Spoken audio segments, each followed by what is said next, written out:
Iman bukan percaya setelah kita memiliki pengertian akan rencana Tuhan. Tetapi iman adalah percaya akan rencana Tuhan semata-mata karena yang nyuruh adalah Tuhan. Semata-mata karena dia adalah Tuhan. Dan dia adalah Tuhan yang bisa dipercaya.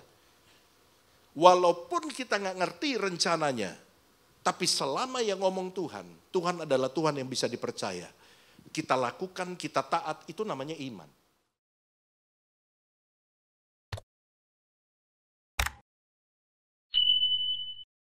Selamat pagi, Shalom. Saya pengen kita kasih tepuk tangan buat semua yang sudah melayani pada pagi hari ini. Semua yang mempersiapkan pujian, multimedia, para usher, para pendoa, soundman, kita apresiasi mereka semua. Nah, saya senang sekali pagi ini bisa kembali bersama-sama dengan saudara untuk boleh sharing firman Tuhan. Yuk kita siapkan hati kita untuk dengar firman Tuhan. Hari ini saya beri tema firman Tuhan itu adalah iman yang merubuhkan tembok. Ya, iman yang meruntuhkan tembok. Mari kita lihat di dalam Yosua pasal yang ke-6 ayat 1 sampai ayat yang ke-5. Yang 50 tahun ke atas lihat sini aja, lebih gede saudara ya. Supaya enggak salah, antar Mazmur dibilang Mansur, Keluaran dibilang kelurahan saudara, repot. Yosua 6 ayat 1 sampai 5, saya mulai dari ayat yang pertama. Dalam pada itu Yeriko telah menutup pintu gerbangnya, telah tertutup kota itu karena orang Israel, tidak ada orang keluar atau masuk. Berfirmanlah Tuhan kepada Yosua, ketahuilah aku serahkan ke tanganmu Yeriko ini beserta rajanya dan pahlawan-pahlawannya yang gagah perkasa. Haruslah kamu mengelilingi kota itu, yakni semua prajurit harus mengedari kota itu sekali saja, demikianlah harus engkau perbuat 6 hari lamanya. Dan 7 orang imam harus membawa 7 sangkakala tanduk domba di depan tabut. Tetapi pada hari yang ke-7, 7 kali kamu harus mengelilingi kota itu sedang para imam meniup sangkakala. Apabila sangkakala tanduk domba itu panjang bunyinya, dan kamu mendengar bunyi sangkakala itu, maka haruslah seluruh bangsa bersorak dengan sorak yang nyaring. Maka tembok kota itu akan runtuh, lalu bangsa itu harus memanjatnya masing-masing langsung ke depan. Saudara yang dikasihi Tuhan, pada waktu Yosua meneruskan tongkat kepemimpinan Musa untuk membawa bangsa Israel menuju ke tempat yang Tuhan berikan, yaitu tanah Kanaan. Tanah yang dikatakan tanah yang penuh dengan apa saudara? Susu dan madu. Nah ini cuma lambang, saudara jangan pikir, waduh lengket dong Pak, banyak susu, banyak madu gitu ya. Ini cuma lambang, dikatakan tanah pun susu dan madu merupakan lambang berkat Tuhan. Nah saudara-saudara, pada waktu Yosua meneruskan kepemimpinan Musa, membawa bangsa Israel, maka target utama daripada serangan Yosua itu adalah menduduki kota Yeriko. Yeriko adalah sebuah kota yang tidak terlalu besar, kurang lebih luasannya 4 hektar saudara. Dan mungkin ada banyak di antara Bapak Ibu Saudara yang tinggal di komplek rumah yang mungkin luasnya lebih daripada kota Yeriko. Tetapi ada yang unik dari kota Yeriko. Kenapa?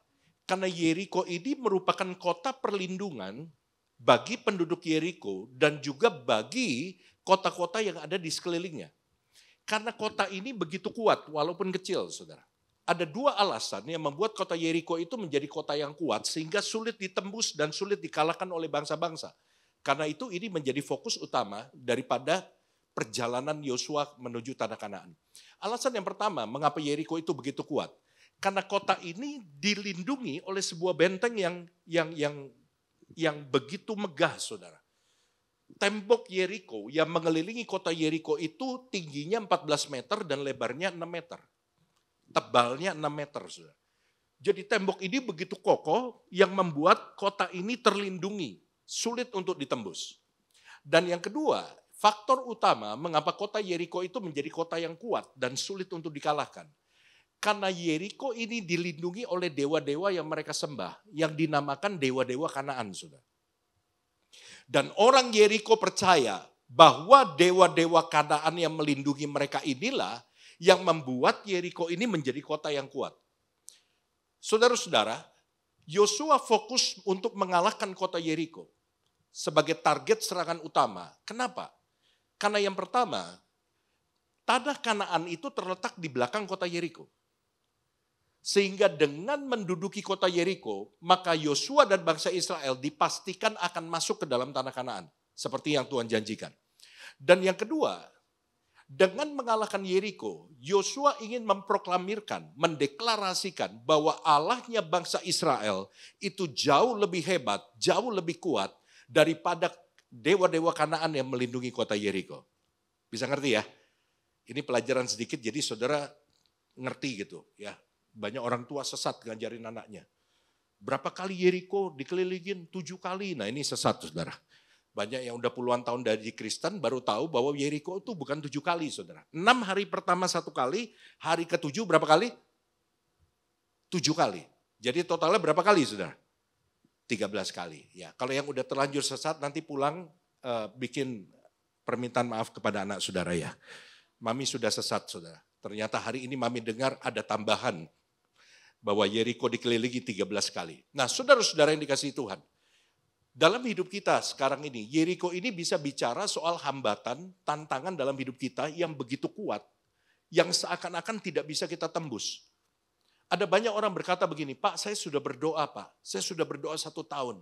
Kenapa kok seakan-akan persoalan dalam hidup saya begitu kuat? Nah saya mengingat, tembok Yeriko juga begitu kuat dan sulit ditembus. Barangkali hari ini ada tembok-tembok Yeriko dalam hidup saudara, yang sulit untuk dikalahkan, yang sulit untuk ditembus. Saudara sudah berbagai cara mencoba, tetapi nggak ada jalan keluar. Saudara sudah berdoa, tetapi tembok itu tidak runtuh. Seakan-akan ada dewa-dewa Kanaan yang melindungi tembok-tembok Yeriko dalam hidup saudara. Tetapi saya mau katakan kepada saudara, seperti Yosua melihat bagaimana Allah meruntuhkan tembok Yeriko. Saya mau katakan, Allahmu dan Allahku lebih kuat daripada segala kuasa yang melindungi masalah dalam hidup saudara. Dan kalau saudara percaya dan melakukan apa yang seperti Yosua lakukan, maka tidak mustahil bahwa saudara akan melihat di depan mata saudara bagaimana Allah melakukan keajaiban, Allah melakukan intervensi, Allah melakukan mujizat, bahwa tembok-tembok Yeriko dalam hidup saudara itu bisa dihancurkan dengan mudah. Karena tidak ada yang sulit bagi Tuhan. Yang percaya berikan tepuk tangan dulu buat Allah kita. Nah saudara-saudara, Allah itu bekerja bersama sesuatu yang ada dalam diri kita. Seringkali saya melihat orang Kristen itu salah konsep tentang cara kerjanya Tuhan. Kita seringkali meminta hanya Tuhan yang bekerja dan kita nggak lakukan apa-apa. Memang ada kalanya Tuhan sendirian bekerja, tapi itu di dalam kondisi tertentu. Dalam kondisi apa? Ketika Tuhan melihat kita sudah berusaha secara maksimal, kita sudah melakukan yang terbaik, kita sudah melakukan upaya yang bisa kita lakukan, tetapi tidak ada perubahan. Dan di situ Tuhan tahu bahwa kekuatan manusia tidak bisa menyelesaikan persoalan, maka Tuhan akan menggunakan kekuatan ilahi untuk menyelesaikan. Tapi bukan berarti saudara nggak melakukan sesuatu. Tapi cara yang sering Tuhan pakai adalah Tuhan memakai sesuatu di dalam kita untuk bekerja bersama dengan kita, memberikan pertolongan dan jalan keluar dalam hidup kita. Bukankah ada ayat yang berkata Allah turut bekerja? Kata turut berarti Allah tidak bekerja sendirian, betul nggak saudara? Kata turut artinya Allah bekerja bersama pihak lain dan dalam hal ini siapa? Saudara dan saya. Nah dalam peristiwa tembok Yeriko dihancurkan, Allah melihat sesuatu, Allah memakai sesuatu di dalam diri Yosua dan Allah bekerja bersama dengan sesuatu yang ada dalam diri Yosua untuk membuat mujizat. Nah sesuatu itu namanya apa? Yang dilihat Tuhan dari Yosua. Sesuatu itu namanya adalah iman. Nah mari kita lihat, Yosua memiliki 3 pilar iman yang dipakai oleh Tuhan untuk membuat bangsa Israel dan Yosua melihat mujizat terjadi dalam kehidupan mereka. Pilar iman yang pertama namanya iman yang bertindak. Ini pilar iman yang pertama. Namanya iman yang bertindak. Katakan bersama dengan saya. 1, 2, 3. Iman yang bertindak. Saudara, tadi kita baca Yosua 6 ayat 1 sampai 5. Di dalam ayat 1 sampai ayat yang kelima, di situ kita melihat Tuhan bicara sama Yosua. Yosua sebelum dia berperang, dia selalu tanya Tuhan. Tuhan, what should I do? Strategi apa yang harus aku lakukan? Gimana aku harus ngatur prajuritku? Dan dalam hal ini, Yosua tanya sama Tuhan dan Tuhan berfirman sama Yosua. Tadi kita udah baca ayatnya. Tetapi saudara perhatikan nggak? Ayat yang kita baca, perintah Tuhan kepada Yosua, itu sebetulnya sebuah perintah yang nggak masuk di akal untuk melakukan sebuah peperangan. Karena Tuhan sama sekali nggak menyinggung tentang bagaimana Yosua harus menempatkan pasukan berkudanya, pasukan pemanahnya, pasukan yang membawa tombak, membawa lembing. Tuhan nggak ngatur sama sekali kalau saudara baca tadi. Tuhan cuma bilang begini, Yosua siapkan barisan pujian. Kemudian siapkan barisan pengangkut tabut Tuhan. Kemudian siapkan 7 orang imam untuk membawa 7 sangkakala. Dan Yosua still waiting. Mana bagian prajuritnya? Kalau saudara jadi Yosua, make sense kalau saudara nunggu perintah Tuhan bagaimana menempatkan prajurit-prajuritnya. Karena kita mau perang, bukan mau bikin konser. Bisa nangkap saudara? Halo? Yang belum makan pagi rada susah memang. Peredaran darah ke otak kurang lancar.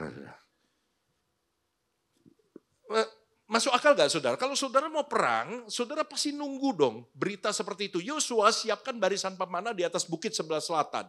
Supaya engkau dengan mudah melihat pasukan musuh. Kemudian siapkan pasukan berkuda di sebelah timur. Siapkan pasukan yang membawa tombak dan lembing di sebelah barat.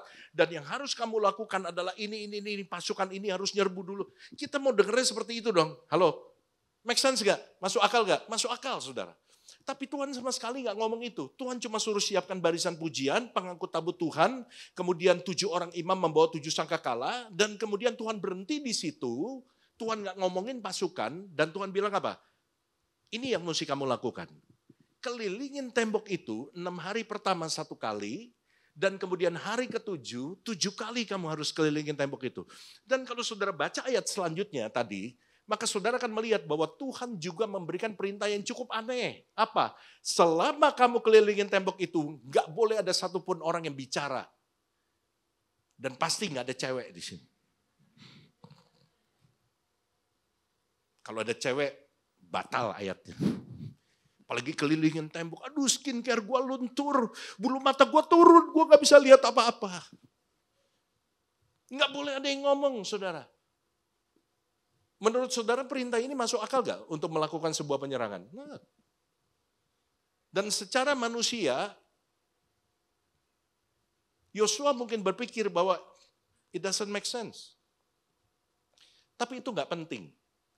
Yang penting adalah setelah Yosua menerima perintah itu, walaupun dia gak ngerti kenapa Tuhan suruh itu, walaupun perintahnya gak masuk akal, yang lebih penting untuk kita pelajari adalah apa respon Yosua. Ayat 6. Tadi ayat 5. Dan sekarang kita baca ayat 6. Berarti Yosua langsung meresponi. Ayat 6. Kemudian Yosua bin Nun memanggil para imam dan berkata kepada mereka, angkatlah tabut perjanjian itu dan 7 orang imam harus membawa 7 sangkakala tanduk domba di depan tabut Tuhan dan lain sebagainya. Saudara-saudara, apa yang bisa kita lihat di sini? Yosua walaupun dia nggak ngerti perintah Tuhan, walaupun perintah Tuhan gak masuk akal, tapi Yosua menunjukkan kepada kita, dia punya iman yang bertindak. Dia tetap melakukan apa yang Tuhan suruh walaupun dia gak ngerti. Manusia itu maunya ngerti dulu baru bertindak. Masuk akal? Jelasin dulu sama gua. Oh oke, hitungannya masuk. Oh oke, kalkulasi gua masuk. Oke, make sense, semuanya ini make sense. Perencanaan, oke kita lakuin aja dah. Manusia maunya ngerti dulu baru bertindak. Tapi saudara nggak perlu iman kalau saudara mau ngerti dulu. Saudara cuma perlu logika, betul nggak saudara? Kalau semuanya udah jelas baru saudara mau bertindak, saudara nggak perlu iman. Saudara cuma perlu logika, kemampuan menganalisa. Saya tulis di sini. Iman bukan percaya setelah kita memiliki pengertian akan rencana Tuhan. Tetapi iman adalah percaya akan rencana Tuhan semata-mata karena yang ngomong Tuhan. Sekali lagi ya. Iman bukan percaya setelah kita memiliki pengertian akan rencana Tuhan. Tetapi iman adalah percaya akan rencana Tuhan semata-mata karena yang nyuruh adalah Tuhan. Semata-mata karena dia adalah Tuhan. Dan dia adalah Tuhan yang bisa dipercaya. Walaupun kita nggak ngerti rencananya, tapi selama yang ngomong Tuhan, Tuhan adalah Tuhan yang bisa dipercaya. Kita lakukan, kita taat, itu namanya iman. Yang satu fokus pada rencananya, Tuhan jelasin dulu dong, Tuhan kasih lihat dulu dong langkahnya, Tuhan kasih lihat dulu dong planningnya, bikin saya ngerti, baru saya taat. itu nggak perlu iman. Tapi iman adalah walaupun saudara nggak masuk di akal. Apa yang Tuhan ngomong nggak masuk di akal. Walaupun saudara nggak bisa menemukan di mana logikanya rencana Tuhan yang Tuhan bilang sama saya. Tapi selama yang ngomong Tuhan, I'll do it. Saya akan lakukan. That is faith. Saya kasih contoh yang lebih gampang. Siapa di sini yang punya anak umur 5 tahun ke bawah? Ada? 1. Yang lain udah punya cucu semua ya. Rasanya sih begitu saudara. Oke, mungkin saudara pernah lihat ini di film atau saudara mengalami sendiri dalam hidup saudara. Let's say saudara sekeluarga pergi ke kolam berenang. Saudara pengen berenang dan kemudian papanya masuk ke dalam kolam berenang. Saudara punya anak umur 3 tahun dan anak saudara sedang berdiri di pinggir kolam gitu. Dan kemudian saudara dari dalam kolam, saudara bilang begini, ayo dek lompat, nanti papi tangkep, lompat. Anak saudara yang masih umur 3 tahun, dengan polosnya tambah lama tambah dekat ke pinggir kolam, terus saudara tetap ngomong, ayo dek lompat, nanti papi tangkep. Dan kemudian anak itu lompat. Dan waktu dia lompat, sambil ketawa-ketawa, kemudian saudara tangkap. Pertanyaan saya begini, apakah anak itu tahu dia udah bisa berenang atau belum? Nggak tahu, dia juga nggak tahu berenang itu apa. Belum ngerti mungkin. Apakah dia berpikir, kalau bapak gua tiba-tiba iseng, gua loncat dia ngeles, mati dah gua. Apakah dia berpikir bahwa ada resiko untuk lompat ke kolam berenang itu? Dia mikirin sesuatu nggak? Enggak. Pertanyaannya, kalau dia nggak mikirin semua itu, kenapa dia mau lompat? Kenapa? Ya, saudara mikir dulu deh, saya makan bubur dulu. Ada bubur. Kenapa dia mau lompat? Karena yang dilihat di depan, itu adalah bapaknya. That is faith. Ngerti? Dia nggak nanya, Dedi, ini kayaknya secara sudut, Dedi kurang minggir ke kiri sedikit nih, 2 derajat. Dedi kayaknya secara jarak saya nggak bisa nih nyampe ke Dedi nih lompatnya. Dedi, saya belum bisa berenang loh. You mesti tahu itu real fact-nya. Saya belum bisa berenang. Dia nggak nanya apapun, dia nggak minta penjelasan bagaimana bapaknya nangkep. Tapi dia cuma lihat yang di depan itu bapaknya, orang yang bisa dipercaya. Dia nggak mikir rencananya apa, dia nggak mikir how, dia nggak mikir yang ribet-ribet kayak kita sekarang. Dia cuma dengan percayanya, dengan imannya dia maju ke depan dan kemudian dia loncat dan dedinya tangkap dia. Itu gambarannya iman. Bisa ngerti maksud saya? Kenapa Yosua walaupun dia nggak ngerti dia tetap melakukan? Karena dia nggak lihat rencananya, dia nggak fokus kepada rencana Tuhannya. Kalau dia fokus sama rencana Tuhannya, yang ada adalah perdebatan. Meminta penjelasan Tuhan, kenapa mesti begini, kenapa begitu. Tapi Yosua fokus ke atas. Dia lihat siapa yang ngomong. As long as it's you, I will do it. That is faith. Dan ini gak gampang. Karena manusia umumnya mau melangkah setelah dia mengerti segala sesuatu. Tapi sekali lagi iman bukan begitu. Iman fokus kepada Tuhan, kepada pribadinya yang bisa dipercaya, bukan kepada rencananya. Nah banyak orang imannya nggak bertumbuh. Banyak orang imannya lemes. Pak kenapa ya iman saya lemes?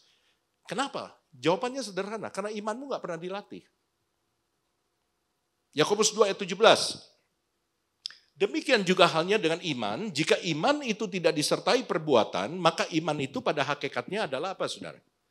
Mati. Sebaliknya iman kalau disertai perbuatan, kalau saya boleh dengan kata lain mengucapkan ayat ini. Iman disertai perbuatan akan menjadi iman yang hidup. Tapi ayat ini bilang kalau imanmu nggak disertai perbuatan, maka imanmu adalah iman yang mati. Kalau imanmu menghidup, sertai imanmu dengan tindakan iman. Apa tindakan iman yang paling sederhana? Tindakan iman yang paling sederhana adalah saudara disiplin rohani. Saudara punya disiplin rohani. Apa disiplin rohani? Baca Alkitab, bersaat teduh setiap hari, berdoa setiap hari, bukan cuma kalau mau makan. Dan kemudian pergi ke gereja, make a relationship with God. Itu tindakan iman yang paling sederhana, yang paling basic. Kenapa saya bilang berdoa tindakan iman? Karena waktu saudara berdoa, saudara nggak lihat siapa-siapa di depan saudara. Tapi iman saudara percaya bahwa Tuhan itu berdiri di depan saudara dan dengar doa saudara. Makanya saya bilang berdoa itu adalah tindakan iman. Kenapa baca Alkitab itu tindakan iman? Karena saudara baca Alkitab, saudara nggak tahu that it's real or not. Saudara nggak ada di situ. Itu terjadi ribuan tahun yang lalu. Tapi by faith, saudara percaya bahwa apa yang Tuhan ngomong, apa yang ada di dalam Alkitab, itu adalah benar adanya. Makanya saya bilang yang paling basic tindakan iman itu adalah berdoa, baca Alkitab, setia ke gereja, setia memberikan persembahan, itu tindakan iman loh. Memberi persembahan tindakan iman. Nggak usah datang ke Pak Pastor Andrew bilang tolong doakan saya kok nggak suka beri persembahan ya, kayaknya ada roh pelit. Bukan roh pelit, lu pelit. Nggak ada roh pelit dalam Alkitab. Memberi itu adalah tindakan iman. Dengar saya dengan baik. Kalau tindakan iman yang paling sederhana ini saudara nggak lakukan, jangan ngimpi. Pada waktu saudara menghadapi persoalan, saudara bisa melakukan tindakan iman di level itu. Halo? Sekali lagi ya, kalau tindakan iman yang paling simpel ini aja nggak ada di dalam gaya hidup saudara. Jangan ngimpi saudara bisa kuat, bisa tetap beriman ketika saudara menghadapi pergumulan dan masalah dalam hidup saudara. Karena apa? Karena saudara nggak punya dasar yang saudara bangun. Tindakan iman yang saya ngomong tadi, itu membangun dasar kekuatan dalam hidup saudara. Kalau dasarnya nggak ada, kalau dasarnya nggak kuat, bangunan apapun yang saudara bangun di atasnya, itu nggak mungkin bertahan lama. Halo? Dasar itu sesuatu yang penting. Karena semua dimulai dari dasar. Semua ditentukan dari dasar. Dalam pernikahanmu, dasar pernikahanmu itu penting. Karena pernikahanmu jadi kuat kalau engkau membangun dasar pernikahan yang benar. Ada yang mikir salah masuk gereja hari ini? Gua datang gereja mau terima damai sejahtera, diomel-omelin sama pendeta. Enggak, saudara enggak salah masuk gereja. Cuma saudara punya banyak salah aja. Jadi dibenerin sama Tuhan. Yakobus 2 ayat 19 sampai 20, firman Tuhan bilang begini. Engkau percaya bahwa hanya ada satu Allah saja, itu baik. Tetapi saudara jangan senang dulu. Alkitab bilang apa? Setan-setan pun juga percaya akan hal itu dan mereka gemetar. Saudara percaya firman Tuhan itu baik. Tapi saudara jangan bangga dulu. Setan juga tahu firman Tuhan dan dia percaya. Pada waktu Yesus dicobai di atas bukit, setan mencobai Yesus dengan firman. Dan Yesus mengcounter dengan firman.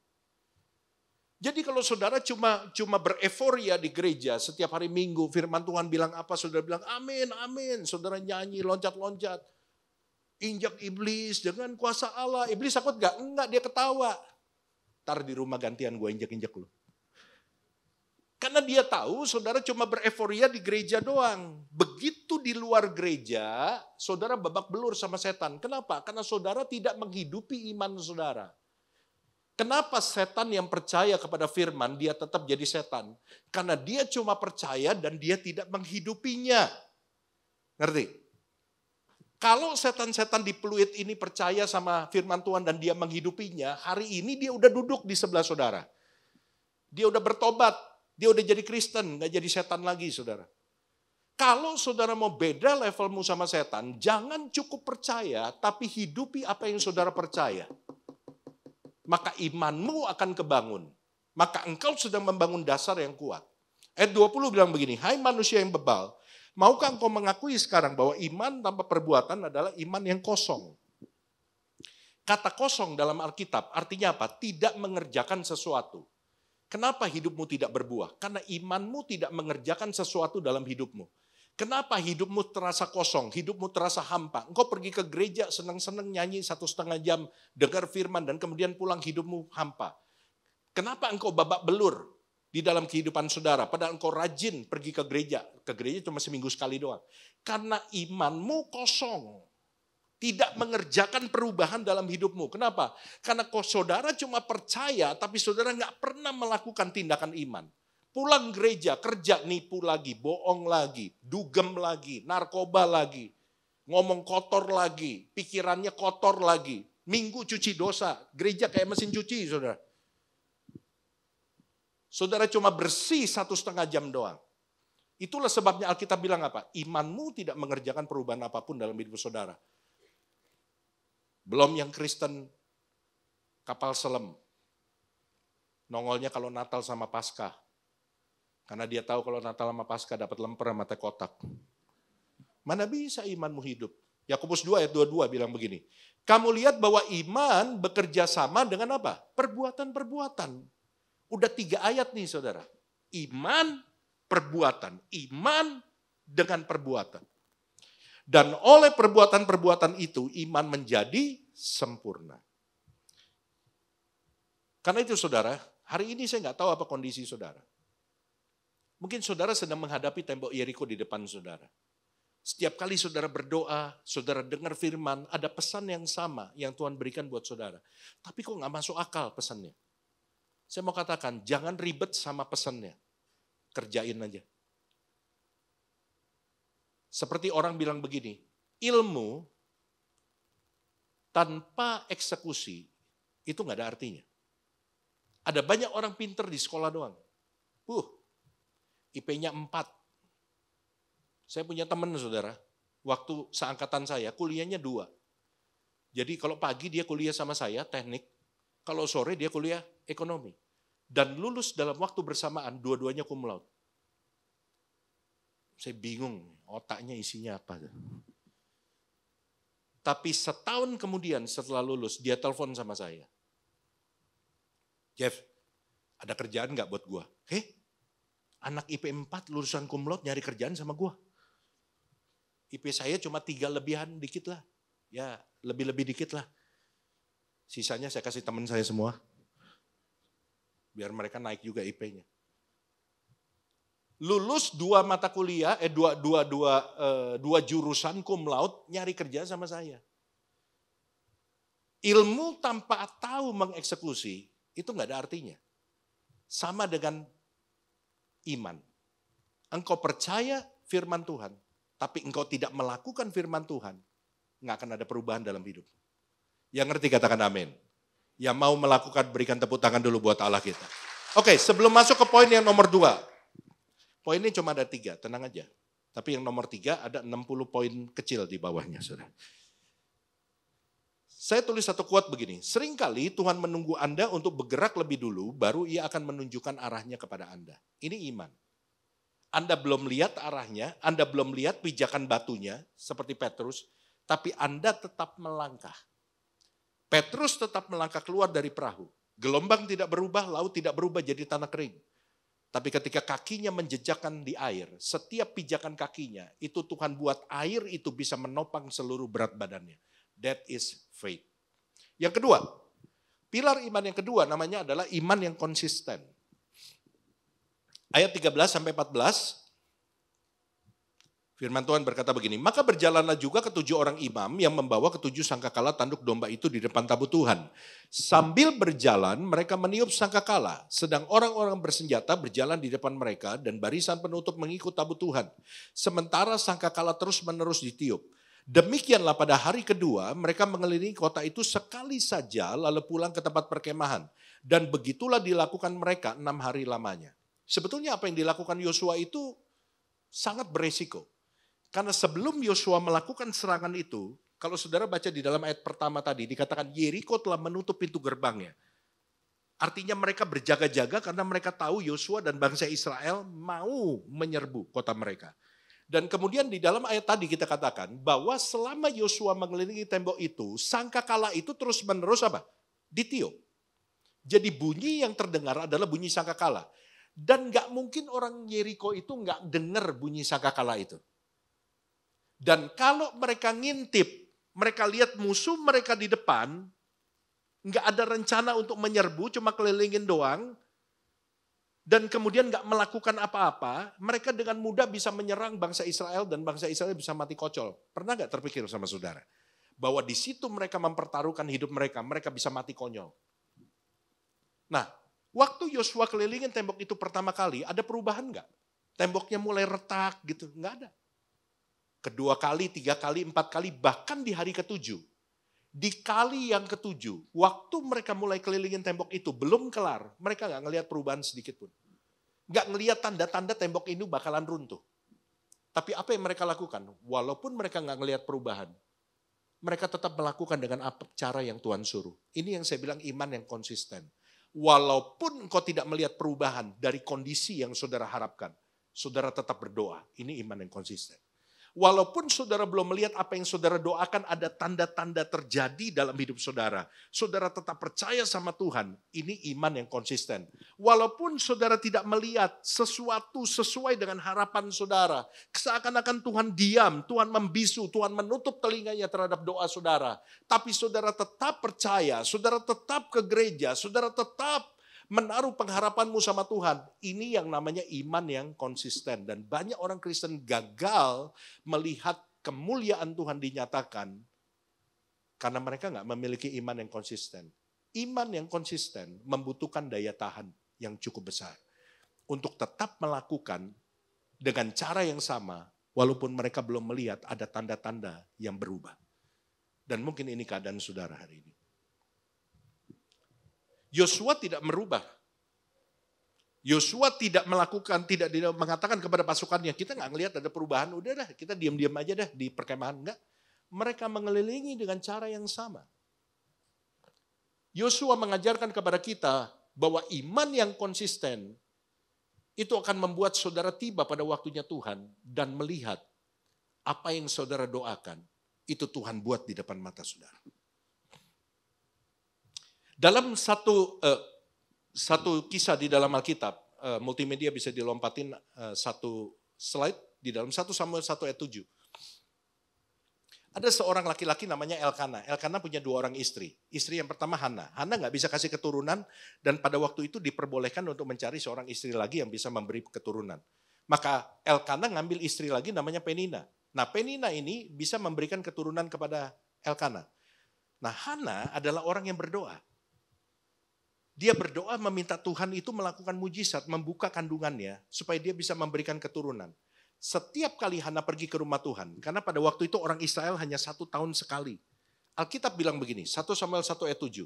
Demikianlah terjadi dari tahun ke tahun, setiap kali, garis bawahi kata setiap kali. Hana pergi ke rumah Tuhan, Penina menyakiti hati Hana sehingga ia menangis dan tidak mau makan.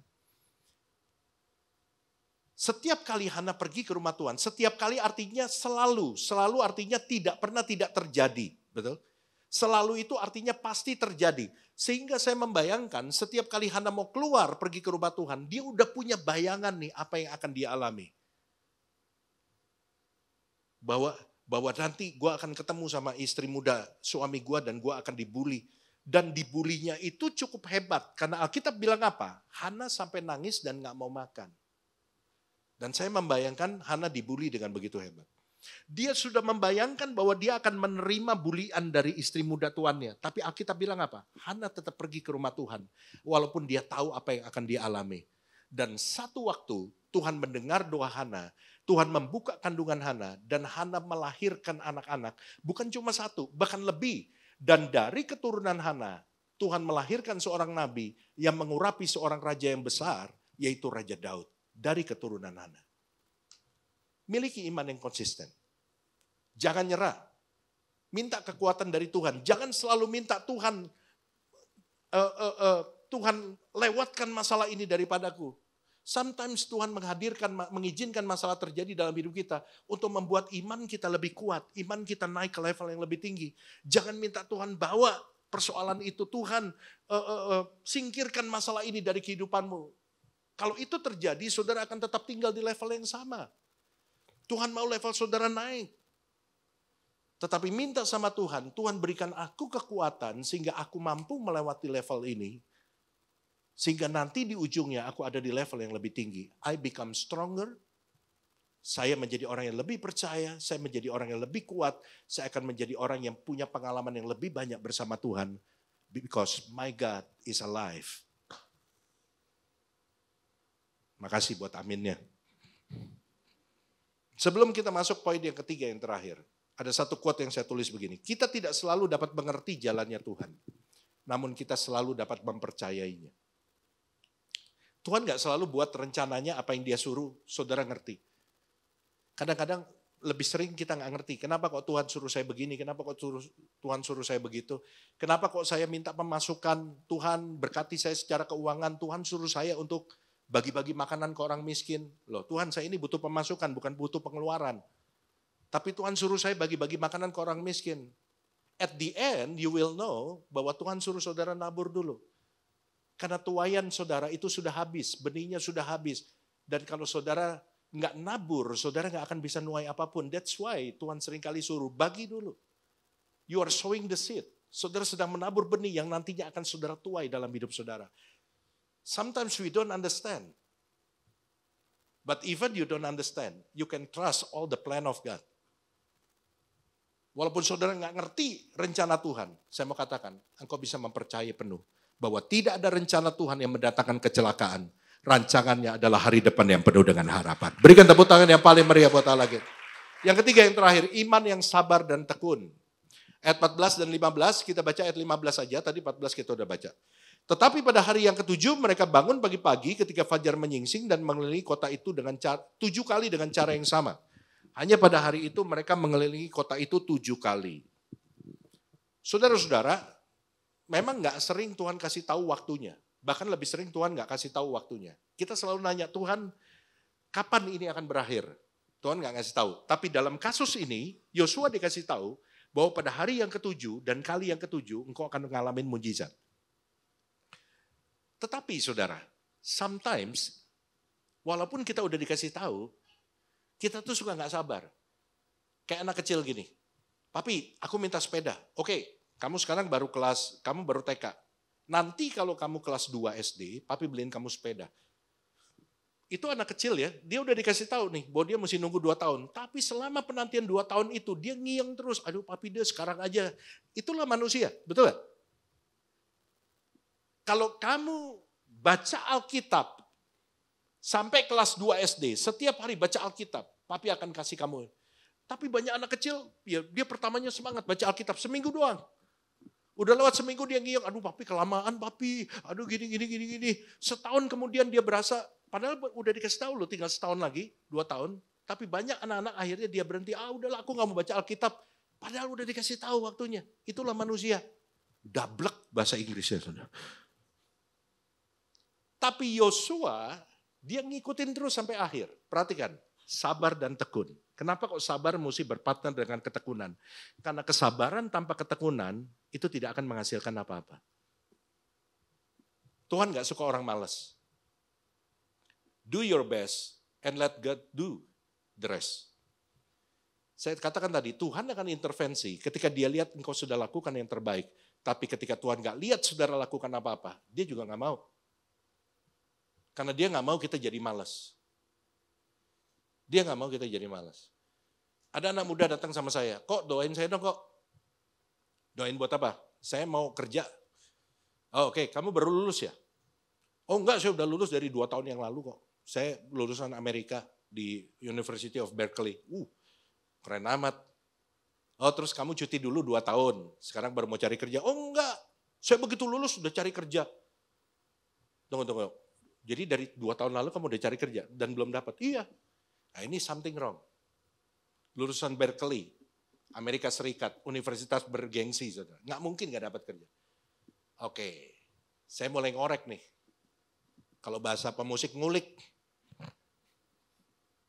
Oke, 2 tahun yang lalu kamu lulus dan kamu langsung cari kerja. Oke, udah berapa surat lamaran yang kamu kirim? Belum kok. Ini sakit dia. Tunggu. Saya perjelas, saya bilang. Kamu mau cari kerja dari 2 tahun yang lalu apa sekarang? 2 tahun yang lalu waktu saya kembali ke Indonesia. Oke, kamu pulang ke Indonesia langsung mau cari kerja. Benar ya? Benar. Berapa surat lamaran yang udah kamu kirim? Belum kok. Saya nggak doain loh. Saya cuma coba memahami apa yang di dalam otaknya dia. Dia mau kerja, tapi dia nggak mau melakukan usaha apapun. Dia mau suruh Tuhan yang suruh tulis surat lamaran.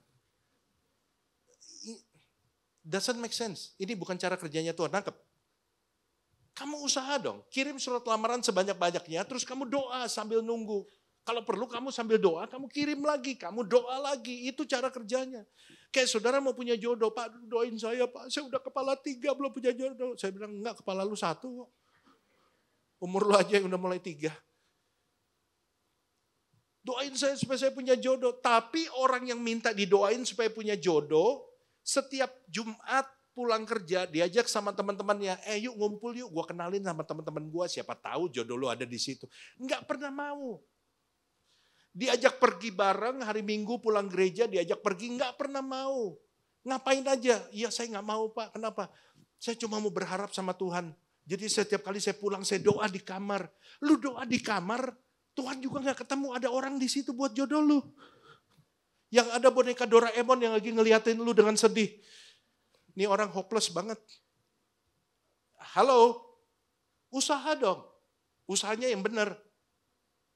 Bikin network, make a friendship, perluas friendship saudara, tapi dalam koridor yang benar. Saudara datang ke gereja nyanyi, jangan lurus doang pandangannya ngeliatin Mbak Dewi. Sambil nyanyi lihat kiri kanan, bilang Tuhan ladang sudah menguning. Yang mana yang mesti saya tuai? Kalau kelamaan bisa busuk itu ladangnya Tuhan.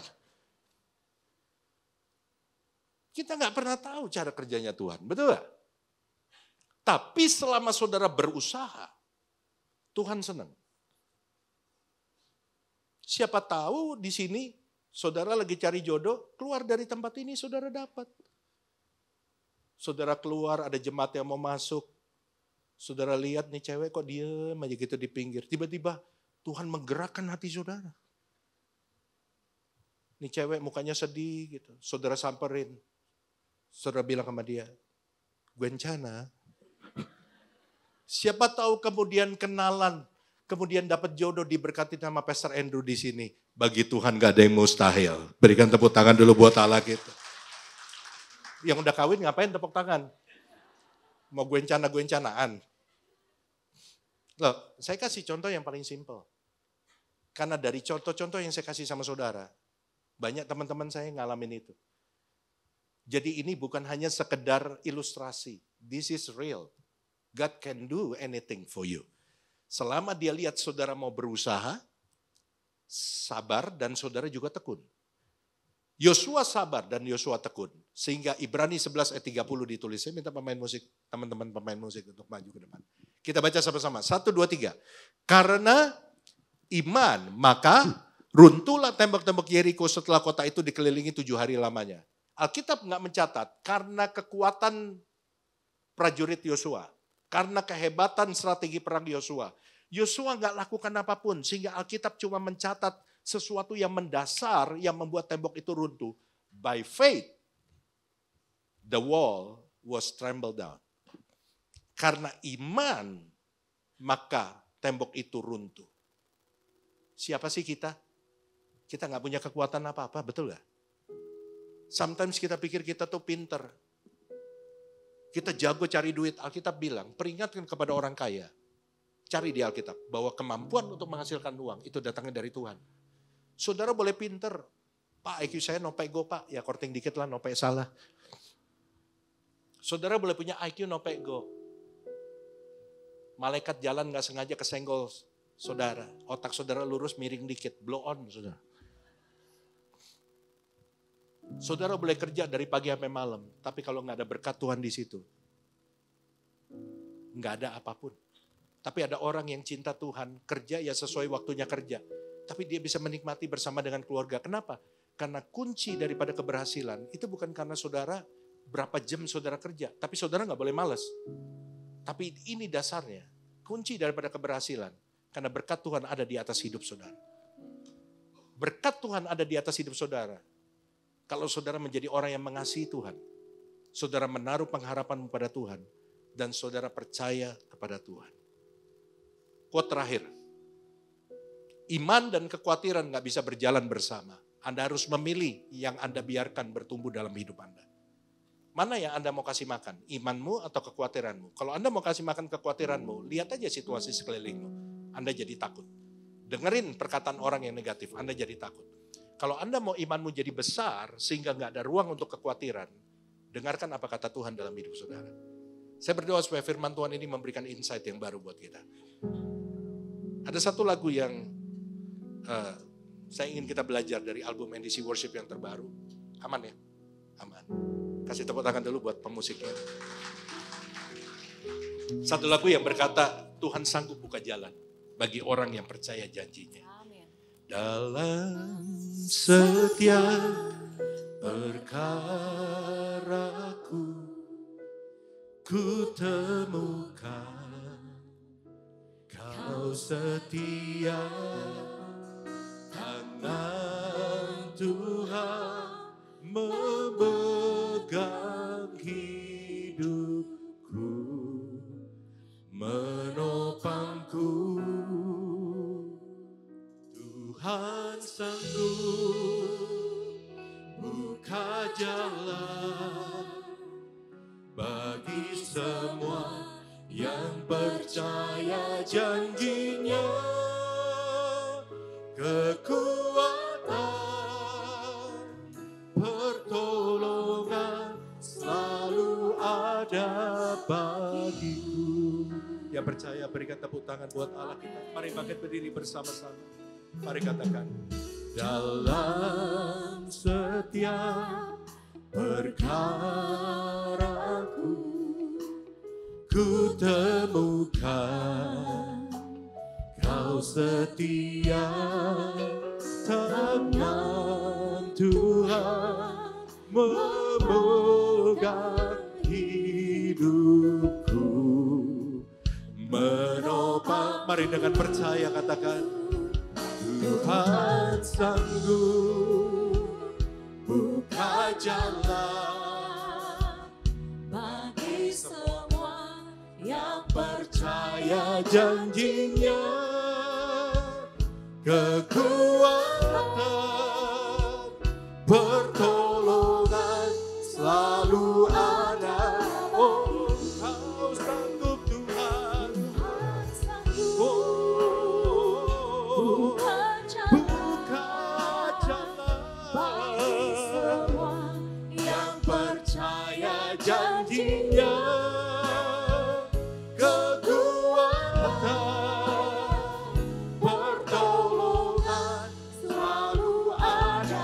Percaya bahwa Tuhan sanggup untuk membuka jalan bagimu. Oh, Tuhan sanggup buka jalan bagi semua yang percaya janjinya.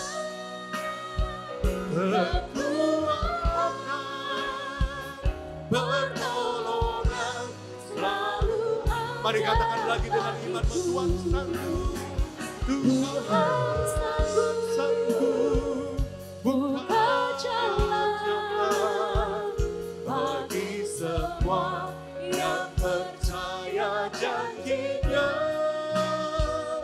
Kekuatan, pertolongan selalu ada bagiku. Kekuatan, pertolongan selalu ada bagiku. Mari saudara yang membutuhkan kekuatan baru dari Tuhan. Sekali lagi saya mau katakan, jangan selalu cepat-cepat langsung minta Tuhan untuk menghalau masalah itu. Sebab Tuhan pakai masalah untuk memperkuat iman kita. Tuhan pakai masalah untuk membuat kita selalu berjaga-jaga. Mungkin Tuhan pikir saudara udah terlalu nyaman. Saudara udah mulai renggang hubungannya sama Tuhan. Dan masalah bisa mendekatkan engkau sama Tuhan. Saudara yang butuh kekuatan dari Tuhan. Yang mau berkata hari ini, Tuhan, aku gak minta masalah ini disingkirkan. Karena masalah ini, setiap hal yang terjadi aku tahu dalam rencana Tuhan.